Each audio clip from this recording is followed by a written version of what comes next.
This is Optimal Startup Daily, episode 634, How to Give Feedback by Seth Godin of seths.blog. And I'm Dan. Welcome to this episode of Optimal Startup Daily, where I read to you from some great entrepreneurial blogs.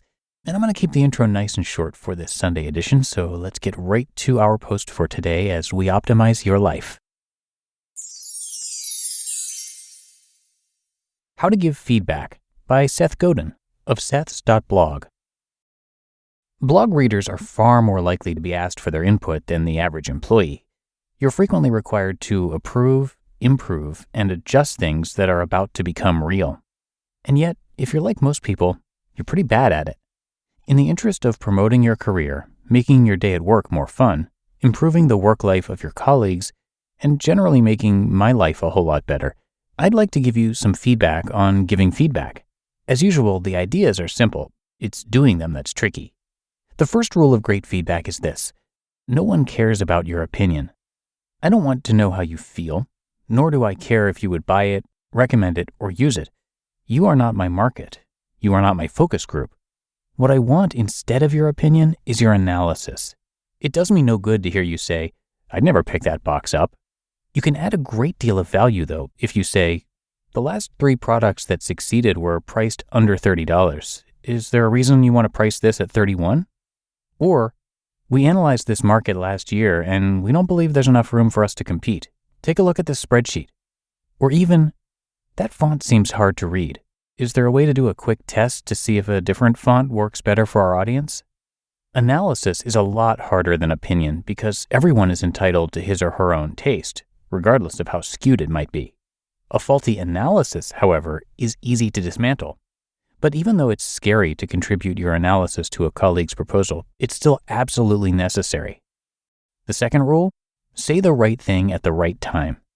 If you're asked to comment on a first draft proposal that will eventually wind its way to the chairman's office, this is not the time to point out that a lot is 2 words, not 1.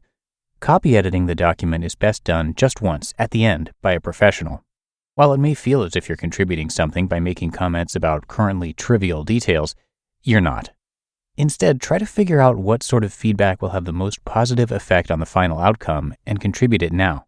Far worse, of course, than the prematurely picky comment is the way too late deal-breaker remark. If I've built a detailed plan for a new factory in Hoboken, New Jersey, and negotiated all the variances and integrated the existing landscaping, the time to tell me you were thinking of relocating the plant to Secaucus was 6 months ago, not the night before the groundbreaking. The third rule: if you have something nice to say, please say it. I've been working with someone for about a year, and in that entire time, he's never once prefaced his feedback with, "This was a really terrific piece of work," or, "Wow, this is one of the best ideas I've heard in a while." Pointing out the parts you liked best is much more than sugarcoating. Doing so serves several purposes. First, it puts you on the same side of the table as me, making it more likely that your constructive criticism will actually be implemented. If you can start by seeing the project through my eyes, you're more likely to analyze, there's that word again, the situation in a way that helps me reach my goals. I think it's great that you want to get our quality ratings up.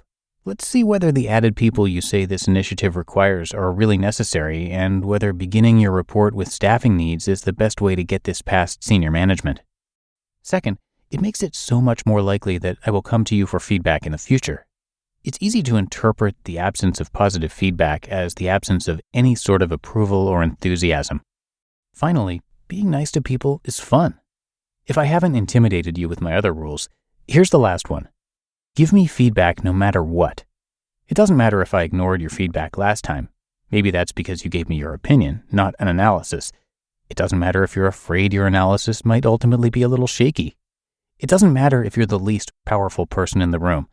What matters is that you're smart. You understand something about the organization, the industry, and the market, and your analysis, at the very least, could be the kernel of an idea that starts me down a totally different path. You just listened to the post titled How to Give Feedback by Seth Godin of seths.blog. Big thanks to Seth, who is a super popular writer, and you've heard him here on the show before if you're a regular listener. He has 19 best-selling books. He's also the creator of Alt MBA, which is an online leadership and management workshop. Alt MBA uses digital tools to engage with small groups of 120 students in an intense 4-week process. It's been going on now since 2015 and has transformed the lives of more than 4,500 people in more than 70 countries. And a little more about Seth. He has been writing daily on his blog for over a decade now. More than 60,000 people have taken his online courses, and he's got 5 TED Talks. So his site is definitely worth your time to check out. He's got a lot to offer. You can find his blog, of course, which is pretty massive after all these years, and also his books, podcasts, speaking, and so much more.